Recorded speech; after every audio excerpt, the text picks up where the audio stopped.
Bismillah, alhamdulillah, wassalatu wassalamu ala rasulillah. Шаабан айы. Исламдағы улуг айлардын бири Шаабан айы.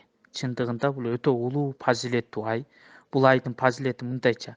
Анда ибадат кылгандар, колун көтөрүп Аллахка кайрылып дуба кылып сурангандардын тилегени жана тообосу кабыл кылынат. Шаабан ай пайгамбар салламдын айы деп эсептелет. Аллахтын пайгамбар саллам Шаабан айы келгенде Шаабан айында напсибизди оңдойлу, бул айда жакшы иштерди кылалы. Себеби Аллах субханаху ва таала Шаабан айы башка айлардан мени силерден өзгөчө кылганда өзгөчө кылды деп айткан.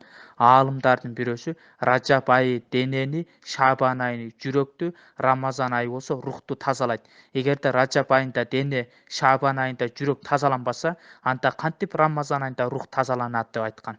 Ушул ай жөнүндө Аллахтын пайгамбары саллам Шаабан менин айым, Ражаб Аллахтын айы, Рамазан болсо үммөтүмдүн айы деп айткан.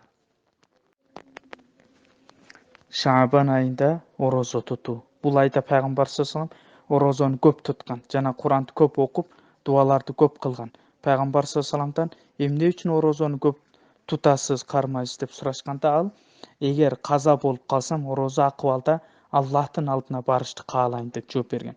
Шаабан айында салаватты да көп айтышыбыз керек. Анткени бул тууралуу Ибн Шайф ал-Ямани ушундай деген: Шаабан ай пайгамбар салламга салават айтуу айы. Салават айтыш туурасында Ахзаб сүрөсүндө Аллах субханаху ушундай деген: Астагфирулlah, инналлаха ва малаикатаху юсаллуна алан набийи я айюхаллазина аману саллу алейхи ва саллиму таслима.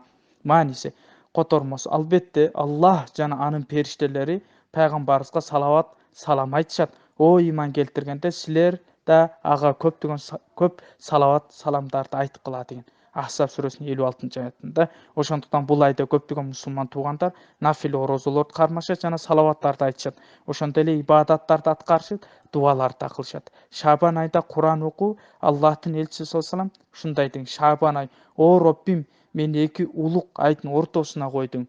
Мен үчүн кандай улуг жана кадырбак бердиң деп сураганда, Аллах субханаху таала ушундай өзүнүн рахматы менен айтты: сени Куран айы кылдым, башка эмне каалайсың деди. Ушул үчүн солих инсандар бул айда Куранды көп окушат.